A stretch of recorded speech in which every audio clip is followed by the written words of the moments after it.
Ici à la maison, ça remonte un peu, ça fait pratiquement 2 semaines, je n'ai pas été derrière ma petite chair de maison. Et me voici à nouveau à la maison pour la continuité de ce bel enseignement que nous sommes en train de suivre.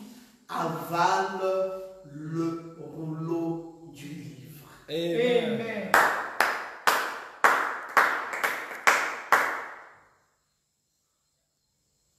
Avale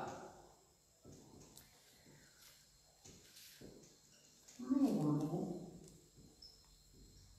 du livre. Et nous sommes en train de lire dans Ézéchiel, au chapitre 3, du verset 1 au verset 3, et ensuite dans Apocalypse, au chapitre 10, du verset 8 au verset 11. Nous allons nous mettre debout pour lire sa parole. Ézéchiel, chapitre 3, du verset 1 au verset 3. Il me dit, fils de l'homme, mange ce que tu trouves. Mange ce rouleau et va, parle à la maison d'Israël. J'ouvris la bouche, il me fit manger ce rouleau. Il me dit, fils de l'homme, nourris ton ventre et remplis tes entrailles de ce rouleau que je te donne. Je le mangeai et il fut dans ma bouche doux comme du miel. En Apocalypse au chapitre 10, partons du verset 8 au verset 11, et la voix que j'avais entendue du ciel me parla de nouveau et dit, va, prends le petit livre ouvert dans la main de l'ange qui se tient debout sur la mer et sur la terre. Et j'allai vers l'ange en lui disant de me donner le petit livre. Et il me dit, prends-le, avale-le, il sera amer à tes entrailles, mais dans ta bouche, il sera doux comme du miel. Amen. Je pris le petit livre de la main de l'ange et je l'avalai. Il fut dans ma bouche doux comme du miel, mais quand je lui avalai, mes entrailles furent remplies d'amertume. Puis on me dit, il faut que tu prophétises de nouveau sur beaucoup de peuples, de nations, de langues et des rois. Amen. Amen. Que Dieu bénisse la lecture de sa parole. Veuillez tranquillement vous asseoir dans sa présence. Nous sommes donc en train de partager un enseignement que nous avons intitulé « Avale le rouleau du livre ». Nous sommes inspirés de ce que l'Éternel avait dit à Ézéchiel. Il avait dit à Ézéchiel, fils de l'homme, mange ce rouleau et parle à la maison d'Israël. Et en Apocalypse, il avait été aussi dit à Jean, cette fois-ci pas en parlant du rouleau, mais en parlant du livre d'avaler le petit livre ouvert. Et voilà donc les deux textes similaires que l'on retrouve aussi bien en Apocalypse qu'on retrouve aussi en Ézéchiel. Et je vous ai dit pourquoi est-ce qu'on peut quelquefois trouver des similitudes entre le livre d'Ézéchiel et celui de l'Apocalypse, mais parce que Ézéchiel, tout comme Daniel, ont vécu un temps apocalyptique de leur jour. Parce qu'ils avaient été pris en captivité et c'est à leur période, c'est au temps de leur parcours qu'un roi avait décidé de les prendre non seulement en captivité, mais en plus de cela, de brûler le temple. Vous savez que le temps dans lequel nous vivons, c'est un temps très spécial parce que nous sommes en cours dans une prophétie qui dit que nos tabernacles vont être pris par les Romains et ils en feront tout ce qu'ils voudront. Ils en feront des dépôts de boissons, ils en feront... Et l'Église des derniers jours devrait nécessairement être privée du temple. Et donc, ce sont des prophéties similaires. C'est pour cela, quand vous lisez cela, vous devez comprendre que nous sommes en plein sur un message prophétique et un message apocalyptique. Amen.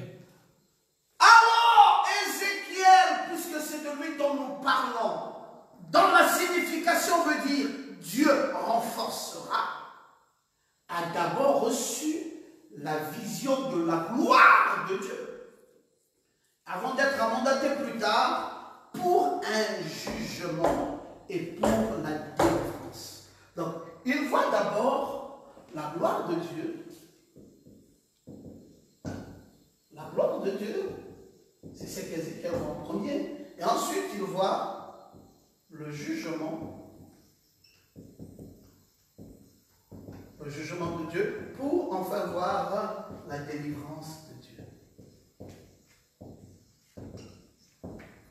Voilà comment Ézéchiel a marché en son temps. Et cet Ézéchiel, dont le nom signifie Dieu renforcera. Renforcera. Alors, Ézéchiel est donc en train de vivre des moments magnifiques. C'est quand il voit la gloire de Dieu qu'on l'appelle fils de l'homme. Et le livre d'Ézéchiel va révéler un ministère sacerdotal qui sera qualifié comme le sacerdoce de ce troisième jour. Le sacerdoce, pas le sacerdoce de Luther, pas le sacerdoce de Wesley, mais le sacerdoce d'Élie, qui est qualifié comme étant un sacerdoce du troisième jour. Et donc, Ézéchiel est dans le sacerdoce du troisième jour. Et c'est dans ce troisième jour que Dieu renforcera. D'où le nom hébreu de Ézéchiel, Dieu renforcera. Et c'est dans le sacerdoce.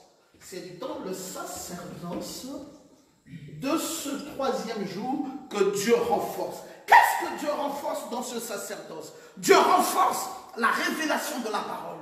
Dieu renforce la clairvoyance des Saintes Écritures. Dieu renforce la clairvoyance du message. Et maintenant, le prédicateur qui vient dans cette saison du troisième jour est suffisamment aguerri pour comprendre la profondeur de la révélation de la parole. Il n'y a plus rien qui lui échappe parce qu'il peut désormais marcher sur les traces du grand prophète. Ézéchiel, c'est magnifique. J'aime le livre d'Ézéchiel parce que ce n'est pas mentionné nulle part, aussi bien dans l'Ancien que dans le Nouveau Testament. Il était un sacrificateur et dans le père s'appelait Buzi et il était de la famille de Tsadok. J'ai suffisamment parlé de lui, je vous ai suffisamment donné le descriptif de la personne de Ézéchiel. Mais Amen. ce que j'aimerais encore que vous reteniez, c'est que Ézéchiel a été appelé le père du judaïsme à cause de l'influence qu'il va exercer sur la dernière adoration d'Israël. Donc, c'est un monsieur qui travaille la fin des histoires. Et c'est pour cela que lui va être appelé le père du judaïsme. Ce sera le père du judaïsme à cause de la grande influence que ce monsieur exerce sur la dernière adoration d'Israël. L'apôtre Jean, tout comme Ézéchiel, ont vécu dans un endroit d'isolation. Ils ont vécu dans un endroit d'oppression. L'un, c'était à l'île de Patmos, et l'autre, c'était au canal de Kébar. Vous voyez, Jean, tout comme Ézéchiel, vivent dans une période de pression. Il y a la pression sur les deux. Alors, celui-ci vit une pression dans une île appelée l'île de Patmos. Et celui-là vit une pression dans un canal qu'on appelle le canal de Kébar. Et les deux vivent des pressions. N'oubliez pas que quand on parle de Jean, on est en train de parler de l'épouse. Amen. Donc, Ézéchiel ici est en train de nous révéler cette épouse et qui vit dans une période d'isolation. Et donc, c'est exactement la période dans laquelle la pression que nous avons ici, qu'on appelle le confinement, marque bien les temps d'Ézéchiel, parce qu'Ézéchiel est dans le confinement, dans ce canal appelé le canal de Kébar, tout comme Jean est dans un confinement appelé l'île de Patmos. Donc tous les deux vivent une période d'isolation, une période de confinement, et l'épouse est en train de vivre une pression. Et c'est dans cette pression que la paternité du christianisme s'installe dans l'épouse de ces derniers jours. Parce que l'épouse de ces derniers jours aura la paternité du christianisme. Pourquoi est-ce qu'elle aura la paternité du christianisme? Mais parce que la dose de l'esprit qui sera placée dans cette épouse sera complètement différente de la dose de l'esprit qu'on a eu dans les temps de Luther, qu'on a eu dans les temps de Wesley et même qu'on a eu dans les temps de William Branham. Parce que cette dose ici, c'est le dénouement final. C'est la dose de l'adoption. C'est la plénitude de l'Esprit Saint. C'est la plénitude de la compréhension de la parole. C'est la plénitude de la révélation. Alléluia.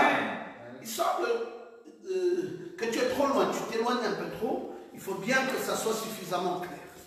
Alors donc, vous voyez qu'il y a cette plénitude de la parole, il y a cette dimension, il y a cette paternité, laquelle autrefois était la paternité du judaïsme, mais aujourd'hui la paternité du christianisme.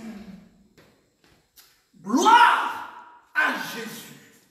Alors c'est Ézéchiel, c'est un contemporain de Jérémie, c'est aussi un contemporain de Daniel. Daniel, tout comme Jérémie, lisait les prophéties. Non, Daniel, tout comme Ézéchiel, lisait les prophéties de Jérémie. Tout comme Dr. Pirongoma lit les prophéties de William Branham. Parce que William Branham, c'est le prophète majeur. Au temps où Ézéchiel vivait, c'est en même temps que Daniel vivait dans la même période de temps, il y avait un prophète majeur. Et le prophète majeur, c'était Jérémie. Et il avait laissé les rouleaux du livre. C'est pour cela qu'on dit à Ézéchiel de prendre les rouleaux du livre et de les avaler. Est-ce que vous êtes posé la question de savoir qui c'était les rouleaux du livre de qui? Mais c'était les rouleaux du livre du prophète Jérémie. Mais ici en Apocalypse, ils disent c'est les rouleaux du livre de qui? Mais c'est les rouleaux du livre du Seigneur. vous allez voir que l'ange puissant descend enveloppé d'une nuée, au-dessus de sa tête un arc-en-ciel, il pose un pied droit sur la mer, un pied gauche sur la terre, et rougit d'une voix forte, et crie. Sept tonnerres font entendre leur voix, et quand Jean veut écrire, on lui dit, ne crie pas seul ce qu'ont dit les sept tonnerres, mais qu'au jour de la voix du septième ange, quand il sera sur le point de sonner la trompette, le mystère de Dieu sera accompli. Puis, Jean me dit, prends le petit livre ouvert. Quel est ce petit livre ouvert? C'est à l'arrivée, à la descente de la nuée. C'est là où il y a eu le petit livre ouvert. Qui fut confié à qui? Mais qui fut confié au septième ange. Et là, il y a les rouleaux du livre du septième ange. C'est que nous appelons le message de l'heure. Et c'est ce message du temps de la fin, excusez-moi, que Ézéchiel a avalé. Il a avalé le rouleau du livre du message de Jérémie, qui en son époque était le message du temps de la fin. Pourquoi Ézéchiel doit-il avaler cela? Mais parce qu'il doit prophétiser de nouveau. Et quand Ézéchiel doit prophétiser de nouveau, la prophétie d'Ézéchiel va devenir le message de l'heure. Amen. Et Ézéchiel nous représente dans l'histoire de la prophétie. Oh, je me sens bien. Alors, qu'est-ce qui est révélé maintenant? Ce qui va être révélé sera fondamental et sera très fort parce qu'il doit avaler le rouleau du livre. Il doit avaler le rouleau du livre. Qui se présente comment? Mais qui se présente comme des pains. Ce rouleau du livre se présente comme un pain non hygiénique. Pourquoi, docteur Thomas, vous dites un pain non hygiénique? Mais parce que dans le pain là, c'est un pain qui est cuit avec des excréments humains. Donc c'est un pain qui est cuit avec des excréments humains. Alors, si c'est ce pain cuit avec des excréments humains, ce qu'on appelle les excréments, c'est quoi? Ce sont les cacas. Alors, on dit à Ézéchiel de manger un pain cuit avec les cacas des hommes. Et Ézéchiel doit avaler cela.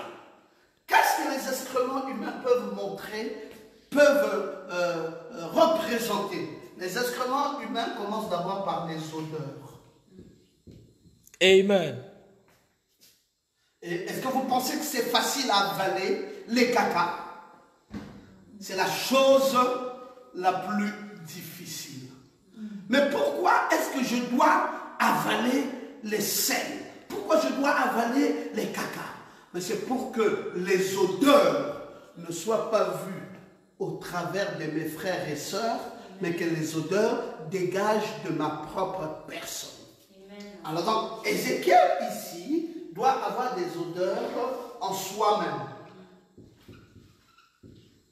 Des odeurs en soi-même. Pas des odeurs par autrui. Mais des odeurs en soi-même. Il est important aujourd'hui de retenir ceci. C'est que si je suis dans le message de l'heure, je ne dois pas voir les erreurs des autres. Amen.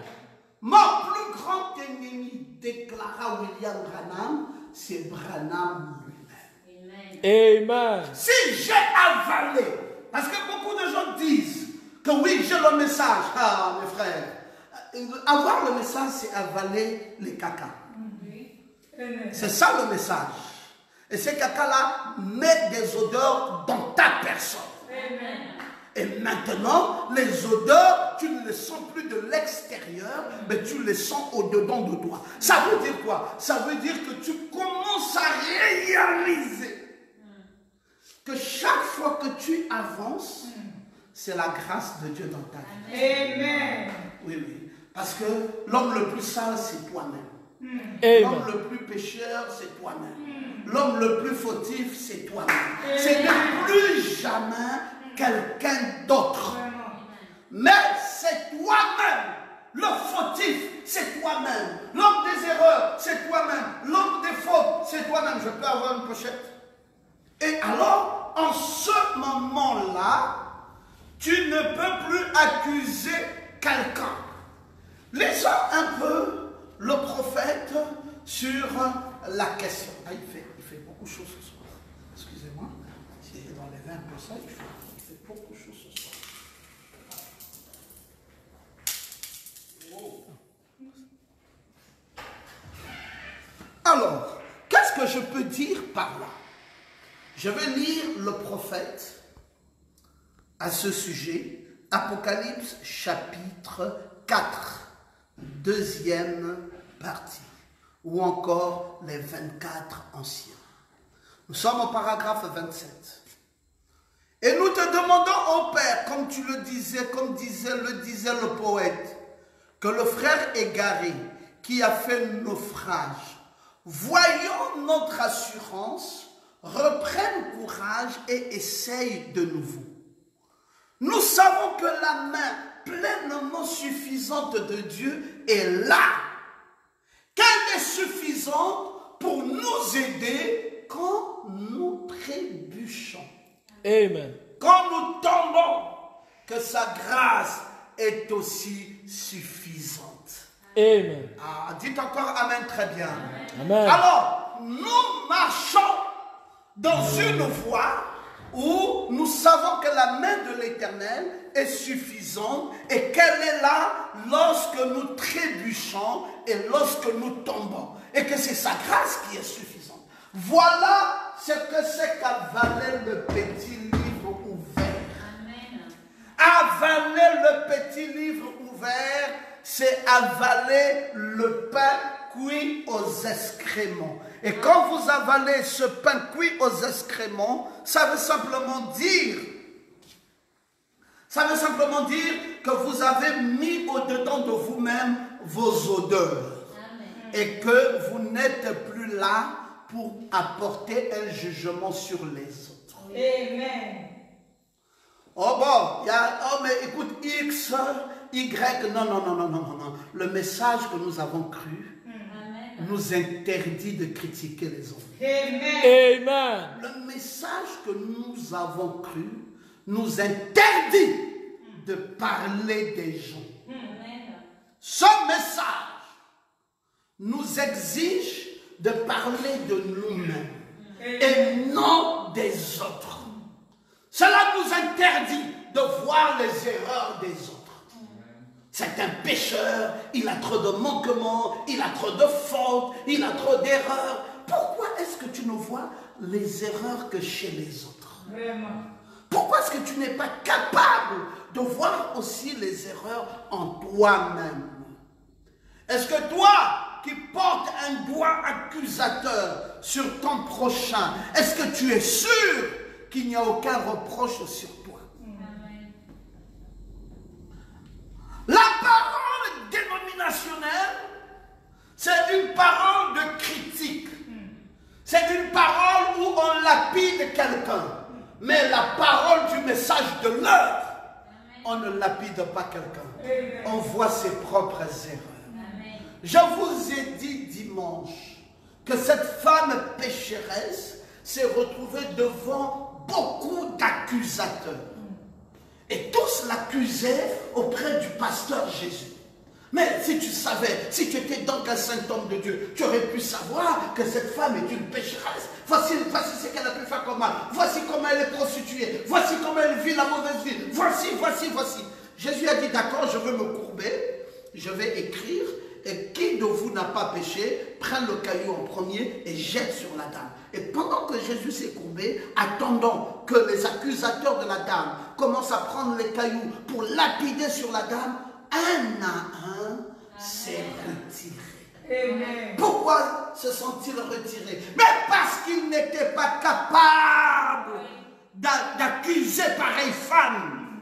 Quand vous avez avalé le petit livre ouvert, votre foi ne dépend plus des autres. Amen. Ah, je n'ai pas entendu quelqu'un dire amen. Amen. Quand vous avez avalé le petit livre ouvert, Alléluia. vous marchez maintenant de façon individuelle. Amen. Quand vous avez avalé le petit livre ouvert, vous ne pouvez plus critiquer quelqu'un. Vous ne pouvez plus dire un tel est faux, un tel est faux. Vous voyez que le faux, c'est vous-même. C'est lui qui sent mauvais, c'est toi-même. C'est lui qui a avalé le pain cuit aux excréments, c'est toi-même. Alors, en ce moment-là, le prophète de Dieu te dit, oui, la main pleinement suffisante de Dieu est sur toi. Ah bon? Là, la main pleinement suffisante de Dieu est sur toi. Et maintenant, cette main peut t'aider. Quand tu trébuches, quand tu tombes, la grâce de Dieu est suffisante dans ta vie. Amen. Est-ce que tu me suis? Amen. Est-ce que tu as avalé le petit livre ouvert? Amen. Es-tu sûr d'avoir avalé le petit livre ouvert? Amen. D'où viennent tes critiques? D'où viennent tes calomnies? D'où viennent les cailloux que tu lapides aux autres? D'où viennent les jugements que tu portes sur les autres à chaque fois? D'où vient le fait que tu ne te remettes pas toi-même en cause? Si tu es un Ézéchiel et que tu as avalé le petit livre, la gloire de Dieu doit être perceptible dans ta vie. Amen. Dites encore amen très bien. Amen. La gloire de Dieu doit être perceptible dans ta vie. Dans le message, l'unité, le prophète de Dieu dit, nous faisons des erreurs. Nous le savons. Ce n'est pas à cela que nous devons regarder.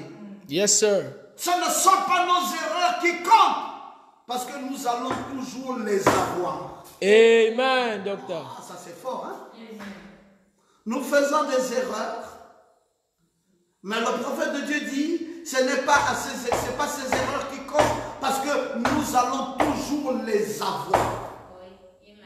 Frère, si tu veux recevoir ce message, oublie cette affaire des erreurs, oublie cette affaire d'une perfection mentale qui ne vient que dans ta tête. Tu dis, j'ai avalé le petit livre ouvert, je suis parfait. Oui, je crois que tu es parfait, mais tu es parfait à cause de la parole parfaite. Amen. Tu n'es pas parfait par tes œuvres. Si ce ne sont que tes œuvres, tu es reprochable. Mais ce qui te rend parfait, c'est la parole parfaite que tu as avalée. Amen. Parce que tu as avalé la parole parfaite, que tu es maintenant parfait. Mais tu n'es pas parfait par tes œuvres. Sinon, tu vas chaque fois remettre en cause le glorieux message que tu as reçu. Vraiment. Tu seras chaque fois scandalisé quand tu viendras faire une erreur. Et tu te poseras la question, mais comment ça se fait qu'un grand comme moi, avec autant d'années dans la foi, avec tant d'expérience, comment ça se fait que moi, je puisse encore faire des erreurs? Ton prophète te dit, dans le message de l'unité, prêchant 62, le 11 février 62, nous sommes au paragraphe 33, il dit, nous faisons des erreurs, et ce ne sont pas ces erreurs qui comptent, parce que nous allons toujours les avoir. Amen. Amen. Mais vous voyez, il s'agit de se conformer à ses règles. Amen. Il s'agit de se conformer à ce qu'il a dit de faire. Trébucher et tomber n'a strictement rien à voir avec ça. Oh, j'aime quand on peut dire amen. Trébucher et tomber n'a strictement rien à voir avec ça. Un véritable serviteur va se relever. Amen. Le prophète dit, s'il trébuche, il va se relever. S'il chancelle, Dieu le ramène tout droit dans le chemin, pourvu qu'il soit dans le chemin du devoir. Amen. Mais s'il a quitté le chemin du devoir, Dieu n'est pas lié à lui. Amen. Mais tant qu'il est dans le chemin du devoir, Dieu est lié à lui par une obligation, sachant qu'il n'est qu'un homme. Et qu'elle n'est qu'une femme, il est lié à cette personne tant qu'elle se trouve sur le chemin du devoir. Amen. C'est quoi le chemin du devoir?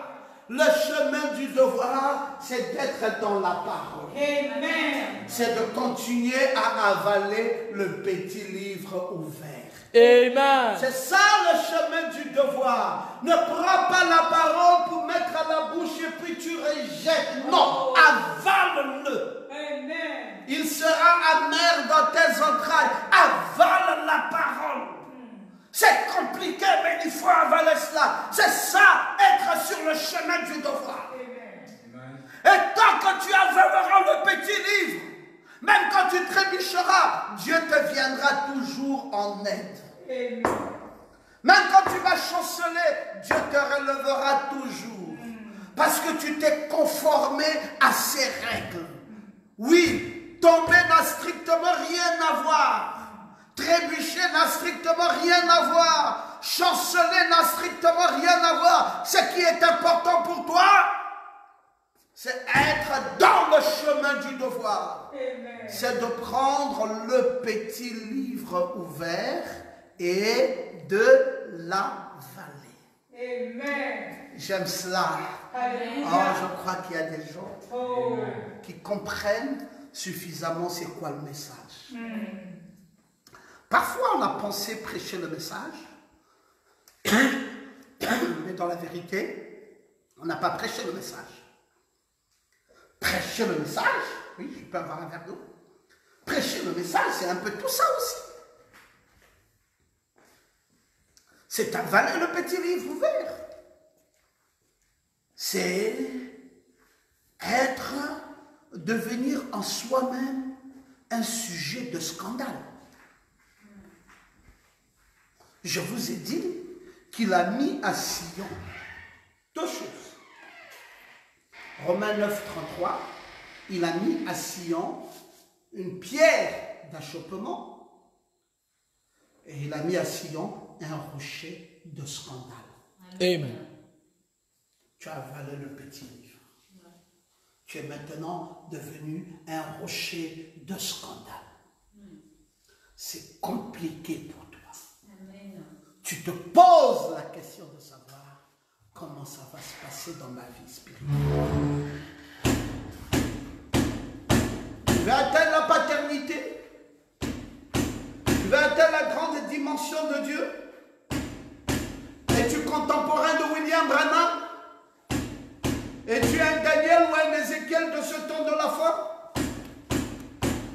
Il faut savoir qu'un prophète t'a précédé. Jérémie les avait précédés 34 ans à Babylone. Et Daniel avait précédé Ézéchiel 9 ans à Babylone. Merci.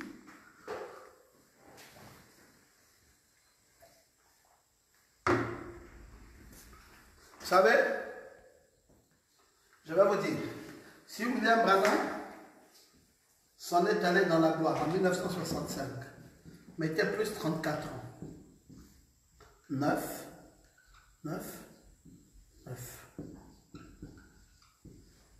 Ça veut dire que en 1999, qui est supposé être venu là? Ézéchiel est supposé venir ici. Et Daniel avait précédé Ézéchiel de 9 ans avant. Donc Daniel était supposé venir en 1990 et en 1999 était supposé venir Ézéchiel. Je ne dis pas que c'est ça. Non, je suis en train de vous montrer là, je suis en train de faire une simulation pour vous montrer comment Daniel est venu 9 ans à Babylone avant Ézéchiel, et comment Ézéchiel est venu, plutôt comment Jérémie a précédé Ézéchiel de 34 ans avant qu'Ézéchiel ne soit là, et Daniel ne l'a précédé que de 9 ans. Donc, on dit, Jérémie est venu, puis Daniel est arrivé, puis Ézéchiel est arrivé. Tous en captivité. Et dans cette captivité, Jérémie a placé les rouleaux du livre. Et quand il a laissé les rouleaux, parce que la nourriture avait été emmagasinée, la nourriture étant emmagasinée, et maintenant c'est passé dans les rouleaux du livre, et maintenant Ézéchiel, tout comme Daniel, doivent avaler le rouleau du livre. Et quand ils avalent le rouleau du livre, on dit à Ézéchiel que cela doit être mélangé avec les excréments humains. Et tu vas prendre ce pain cuit avec des excréments humains. Et il y aura des odeurs. Les odeurs sortiront de toi-même. C'est pour cela ta marche s'appellera la grâce de Dieu. Amen. Ta marche s'appellera la grâce de Dieu. Ne regarde pas de la façon dont tu trébuches. Ne regarde pas de la façon dont tu chancelles. Ne regarde pas de la façon dont tu tombes. Ton prophète te dit, trébucher, chanceler et tomber ne compte pas. Ce qui compte, c'est que tu sois sur le chemin du devoir. Amen. Et le chemin du devoir ici, c'est quoi? C'est avaler le rouleau du livre. Amen. J'aime quand on peut dire Amen. Amen. Maintenant, tu comprends bien que quand Ézéchiel arrive à Babylone, il était déjà connu. Daniel avait précédé. Donc les auxiliaires de ce grand prophète, nous sommes en train de vivre la deuxième partie d'Apocalypse 10. Amen. Un dénominationnel ne comprendra pas qu'il faut que le 7e ange vienne avant. Ils nous disent, vous êtes des branhamistes. Nous ne sommes pas des branhamistes. On est désolé. Va relire la Bible. Tu comprendras qu'avant que Ézéchiel n'arrive, avant que Daniel n'arrive sur la scène, Jérémie doit le précéder 34 ans avant. Amen. Et quand Jérémie arrive 34 ans avant Ézéchiel, ou 25 ans avant Daniel, il a déjà emmagasiné la nourriture. Amen. Cette nourriture est déjà en forme de rouleau du livre. Ce que nous appelons dans le jargon du message les brochures. Amen. Dites un peu Amen. Amen. Et ce sont ces brochures-là qui est le livre qu'on nous demande d'avaler. Amen. Amen.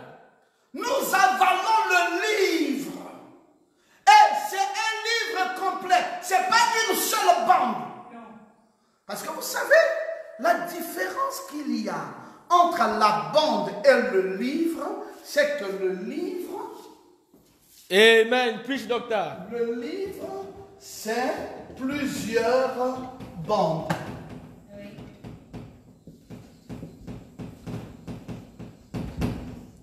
Le livre, c'est quoi?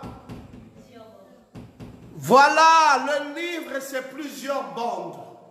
Si vous prenez la Bible, vous allez avoir les bandes de Naoum, oui.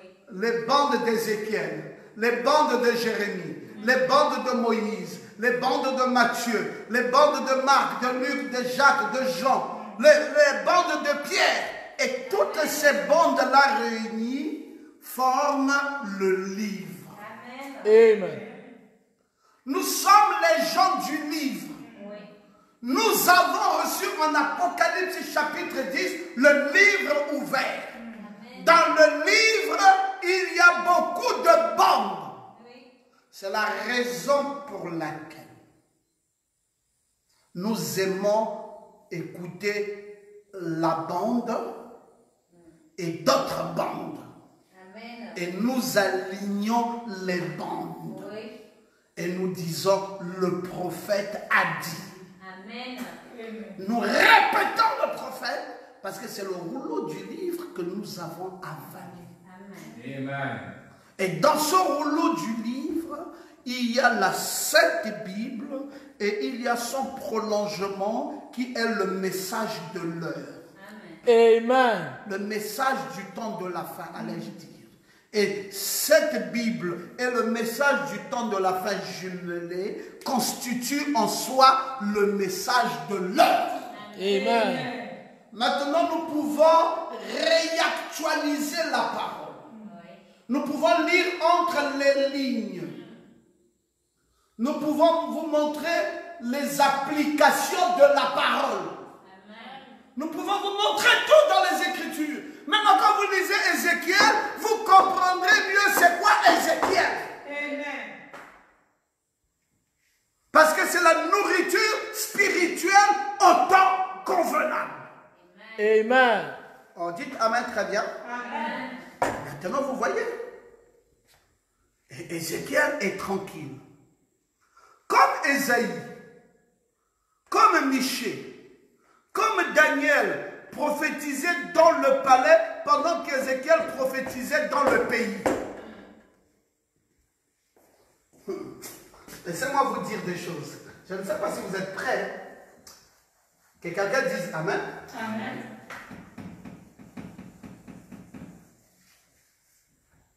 Il y a le pays. Et il y a le palais.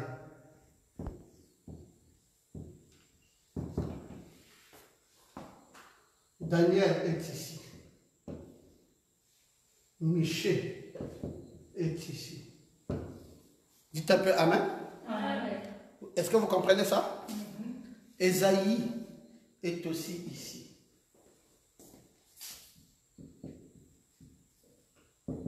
Ils sont en train de prophétiser où? Dans le palais. Mais Ézéchiel prophétise où? Dans le pays. Donc ça, c'est le palais. Et ici, c'est le pays. Et Ézéchiel prophétise dans le pays. Je vais vous dire, qu'est-ce qui se passe dans la vérité? Dans la vérité de la prophétie, c'est que nous n'avons pas tous reçu le même niveau de degré spirituel. Amen. C'est pour cela que certaines personnes s'achoppent sur le ministère de leurs confrères.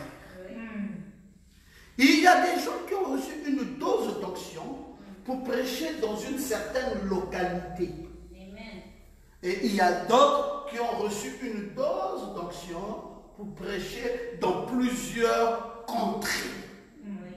Donc, quand vous êtes dans une localité et que les autres sont dans les contrées, dans plusieurs contrées, vous n'avez pas la même commission. L'autre a la commission d'une petite localité, un palais, et l'autre a la commission d'un pays. Mais tous sont appelés des prédicateurs. Amen. Ézéchiel est un prédicateur, Daniel est un prédicateur, Michée est un prédicateur, Ésaïe est un prédicateur. Mais ceci, une commission dans le palais, et celui-ci, une commission dans le pays. Donc, sa commission a une échelle plus élevée. Amen. Quand Dieu a fait de vous un docteur de la parole, vous devenez un finaliste. Et le fait de devenir un finaliste, ça veut dire que ce que vous enseignez impacte les nations. Amen. Et les prédicateurs s'inspirent de ce que vous dites. Amen. Ça ne fait pas de vous un homme orgueilleux. C'est simplement que vous avez reçu une commission haute. C'est une dimension dans la commission. Et les autres viennent puiser dans la grande commission d'Ézéchiel. Mais cependant, nous sommes des confrères dans le quintuple ministère. Amen. Mais nous ne sommes pas tous des finalistes. Des confrères dans le ministère ne fait pas de nous tous des finalistes. Oh, je me sens bien. J'aime que quelqu'un dise Amen. Amen. Il doit y avoir un finaliste. Alors le finaliste a une dimension très haute dans sa prophétie. Amen.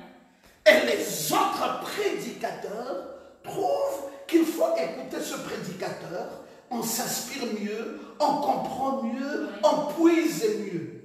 Amen. Et puis d'autres font ça dans le secret, mais c'est pour rien. Vous n'avez pas besoin de le faire dans le secret. Ça ne fait pas de vous un inférieur à lui. On a autant besoin de la prophétie de Daniel, de Michel, d'Ésaïe que d'Ézéchiel. Quand nous lisons la Bible, nous prenons les prophéties même de Jérémie, les prophéties même d'Ézéchiel, les prophéties même de Daniel. Il s'est passé un truc où on dit non, Ézéchiel disparaît, Ésaïe disparaît, Michel disparaît, Daniel disparaît. Celui qui doit exister, c'est Jérémie. Donc, entre guillemets, William Marion Branham. Mes frères, c'est pour ça que j'ai appelé moi une hérésie. Preach, docteur. William Branham, c'est le grand prophète de l'âge qui a laissé des rouleaux que nous devons avaler. Mais les rouleaux du livre du prophète Jérémie ne viennent pas de Jérémie, viennent de l'Éternel. C'est pour cela Ézéchiel n'est pas un jérémiste. Daniel n'est pas un jérémiste. Même s'il consulte les rouleaux du livre du prophète Jérémie, mais ça ne fait pas de lui un jérémiste. Docteur Ngoma n'est pas un branhamiste. Non. Même si je consulte les rouleaux du prophète William Branham, ça ne fait pas de moi un branhamiste. Non.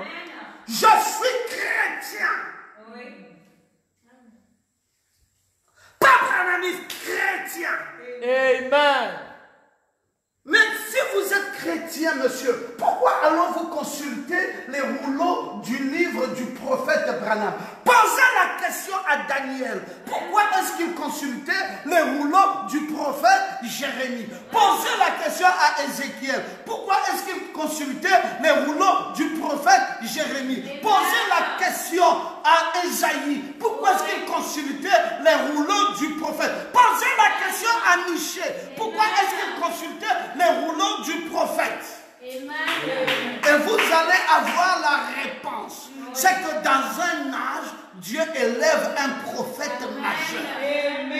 Et vous devez aller puiser le rouleau du livre. Et Amen. c'est ce que vous avalez. Et une fois que vous avalez ça, vous devenez bizarroïde. Bizarroïde, pourquoi? Parce qu'on vous cherche des problèmes, vous n'êtes plus quelqu'un des problèmes. Vous ne jugez pas les autres. Vous ne condamnez personne. Parce que pour vous, la vie de tout un chacun, c'est la grâce de Dieu. Mais qu'est-ce que vous faites en tant que ministre? En tant que ministère, voici, vous allez comprendre désormais pourquoi moi je suis ministre. Je ne suis pas ministre pour prendre la taloche, venir talocher vos vies. Dieu n'a pas établi un talocheur.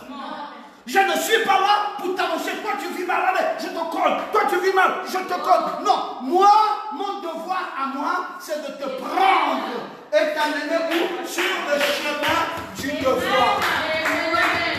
Et une fois que je t'ai amené dans la parole, je te prends le rouleau du livre, je te dis avale cela. Et quand tu as avalé le rouleau du livre, mon travail, maman Goma, est fini là. Mon travail, c'est de prendre le rouleau du livre et de te l'avaler. Et si tu as avalé le rouleau du livre, si vraiment tu n'as pas craché, mais si tu as avalé, c'est que tu ne critiqueras plus les gens. Si tu as avalé le rouleau du livre, c'est que tu ne vas plus lapider quelqu'un. Si tu as avalé le rouleau du livre, c'est que tu comprendras désormais que la marche chrétienne dépend de la grâce. La marche chrétienne dépend de quoi? De la grâce. J'avance par la grâce. Ce ne sont pas mes efforts. Je n'ai fourni aucun effort. C'est l'amour de Dieu pour ce qui concerne ma vie. Oh là là. Je pensais qu'il y avait des gens. Je pensais qu'il y avait des gens capables de pouvoir dire Amen. Docteur Ngoma, comment êtes-vous arrivé à une meilleure compréhension de la parole? C'est le message. Le message ici a ouvert nos yeux dans la typologie. Tout vrai enseignant de la parole était typologue. Amen. Et la typologie du quintuple ministère aujourd'hui, c'est que nous avons un Jérémie et nous avons des Daniel, Michel et Ézéchiel. La typologie aujourd'hui, c'est que Jérémie nous a précédés dans la captivité babylonienne. Il est plus expérimenté que nous. C'est lui qui nous a laissé les rouleaux du livre. Et c'est là où Dieu vient maintenant nous dire de prendre les rouleaux et de les avaler. Mais dans le rouleau avalé, il y a du pain cuit aux excréments. D'où les odeurs sont au-dedans de moi, ne sont pas chez toi. Donc pourquoi je vais t'accuser? Moi-même, je suis une vie à scandale. Avez-vous déjà vu un prédicateur qui est accepté de tout le monde?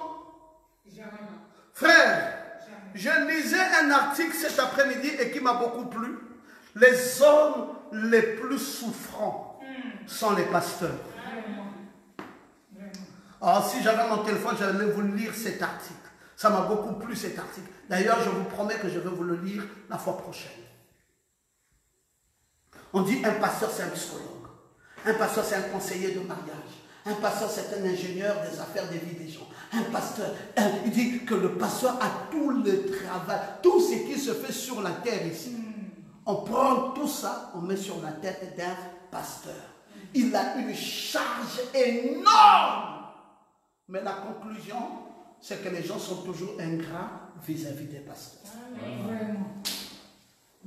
C'est aussi les gens qui souffrent le plus à cause de l'ingratitude. Ils ont une vie de pleurs. Ils passent la majorité de leur temps à pleurer, les pasteurs. Ils sont toujours victimes. C'est l'un des métiers les plus difficiles au monde. Vous donnez tout ce que vous avez aux autres. Mais les autres ne sont pas prêts à vous donner tout ce qu'ils ont. Et même quand ils vous en donnent un peu, ils vous font du chantage. Amen. Et vous devez endurer ça. C'est pour cela, celui qui avale le petit livre, il sera persécuté. Amen. Qui avale le petit livre sera rejeté. Qui avale le petit livre ne sera pas gobé par beaucoup de gens. Pourquoi? Parce que c'est la peau de blaireau. Ils sont mauvais. Amen. Amen. Quand tu vois tout le monde t'acclamer, tout le monde dit, oh, bien-aimé frère, bien-aimé soeur, on dirait que tu n'avais pas avalé le petit livre. Amen. Si tu avales le petit livre, je vais savoir par la façon dont les gens vont commencer par te traiter.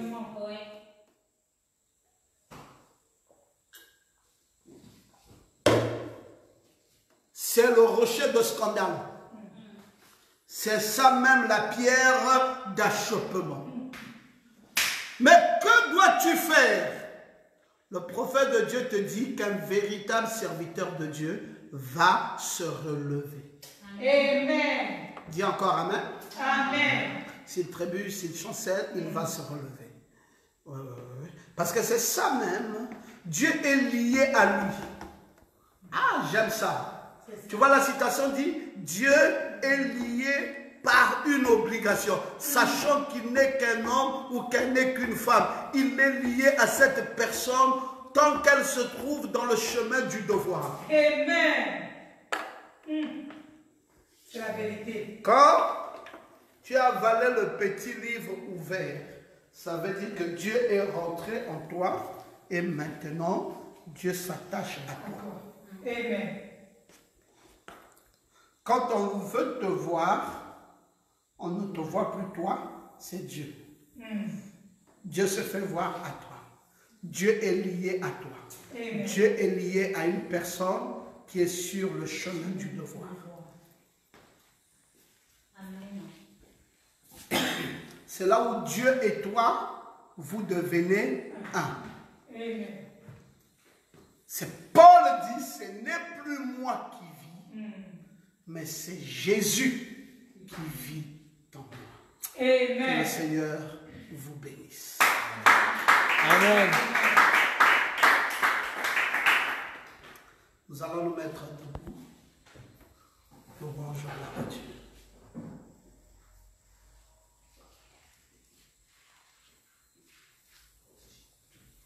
À la croix où mourut mon sauveur, où j'ai prié pour me purifier, Alléluia. où le sang fut habité